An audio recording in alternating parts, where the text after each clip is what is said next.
முதல் வாசகம். எல்லா வகையிலும் செல்வர்கள் ஆனீர்கள். திருத்தூதர் பவுல் கொரிந்தியருக்கு எழுதிய திருமுகத்திலிருந்து வாசகம். அதிகாரம் 1, இறைவசனங்கள் 1 முதல் 9. கொரிந்து நகரிலுள்ள கடவுளின் திருச்சபைக்கு அவர் திருவுளத்தால் கிறிஸ்து இயேசுவின் திருத்தூதனாக அழைக்கப்பட்ட பவுலும் சகோதரராகிய சொஸ்தேனும் எழுதுவது. இயேசு கிறிஸ்துவோடு இணைக்கப்பட்டு தூயோராக்கப்பட்டு இறைமக்களாக இருக்க அழைக்கப்பட்டுள்ள உங்களுக்கும் எல்லா இடங்களிலும் நம் ஆண்டவர் இயேசு கிறிஸ்துவை அறிக்கையிடும் யாவருக்கும் நம் தந்தையாம் கடவுளிடமிருந்தும் ஆண்டவர் இயேசு கிறிஸ்துவிடமிருந்தும் அருளும் அமைதியும் உரித்தாகுக. இயேசு கிறிஸ்து நமக்கு மட்டும் அல்ல, அனைவருக்கும் ஆண்டவர். கிறிஸ்து இயேசுவின் வழியாக நீங்கள் பெற்றுக்கொண்ட இறையருளை முன்னிட்டு உங்களை நினைத்து என் கடவுளுக்கு என்றும் நன்றி செலுத்துகிறேன்.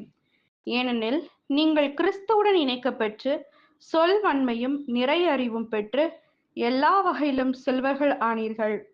மேலும் கிறிஸ்துவை பற்றிய சான்று உங்களால் உறுதிப்படுத்தப்பட்டுள்ளது.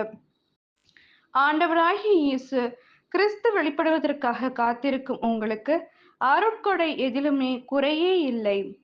நம் ஆண்டவர் இயேசு கிறிஸ்து வெளிப்படும் நாளில் நீங்கள் குறை சொல்லுக்கு ஆளாதிருக்க அவர் உங்களை இறுதி வரை உறுதிப்படுத்துவார். கடவுள் நம்பிக்கைக்கு உரியவர். தம் மகனும் நம் ஆண்டவருமாகிய இயேசு கிறிஸ்துவின் நட்புறவில் பங்கு பெற உங்களை அவர் அழைத்துள்ளார். இது ஆண்டவரின் அருள்வாக்கு. இறைவா மக்கு நன்றி. நற்செய்தி வாசகம். திருமுழுக்கு யோவானின் தலையை ஒரு தட்டில் வைத்து இப்போதே எனக்கு கொடும். மார்க் எழுதிய தூய நற்செய்தியிலிருந்து வாசகம். அதிகாரம் 6, இறைவசனங்கள் 17 முதல் 29. காலத்தில் ஏரோது தன் சகோதரனான பிலிப்பின் மனைவி ஏரோதியாவை மனைவியாக்கி கொண்டிருந்தான். அவள் பொருட்டு ஆள் அனுப்பி யோவானை பிடித்து கட்டி சிறையில் அடைத்திருந்தான். ஏனெனில் யோவான் ஏரோதிடம், உம் சகோதரர் மனைவி நீர் வைத்திருப்பது முறையல்ல என சொல்லி வந்தார்.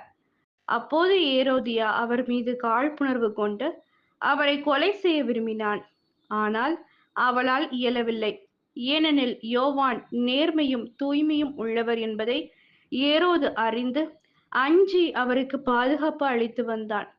அவர் சொல்லை கேட்டு மிக குழப்பமுற்ற போதிலும் அவருக்கு மனம் உவந்து செவிசாய்த்தான். ஒரு நாள் ஏரோதியாவுக்கு நல்ல வாய்ப்பு ஒன்று கிடைத்தது. ஏரோது தன் பிறந்த நாளில் அரசவையினருக்கும் ஆயிரத்தவர் தலைவர்களுக்கும் கலிலேய முதன்மை குடிமக்களுக்கும் ஒரு விருந்து படைத்தான். அப்போது ஏரோதியாவின் மகள் உள்ளே வந்து நடனமாடி ஏரோதையும் விருந்தினரையும் அகமகிழச் செய்தாள். அரசன் அச்சிறுமியிடம், உனக்கு என்ன வேண்டுமானாலும் கேள், தருகிறேன் என்றான். நீ என்னிடம் எது கேட்டாலும், ஏன் என் அரசில் பாதியே கேட்டாலும் உனக்கு தருகிறேன் என்றும் ஆணையிட்டு கூறினான்.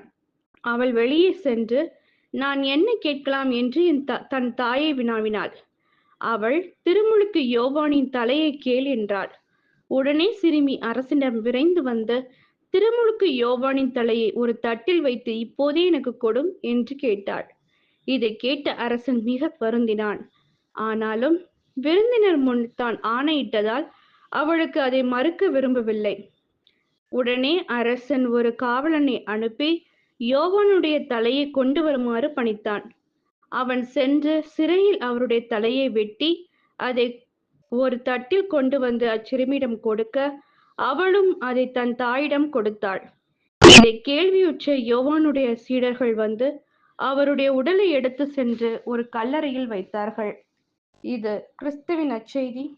கிறிஸ்துவே உமக்கு புகழ்.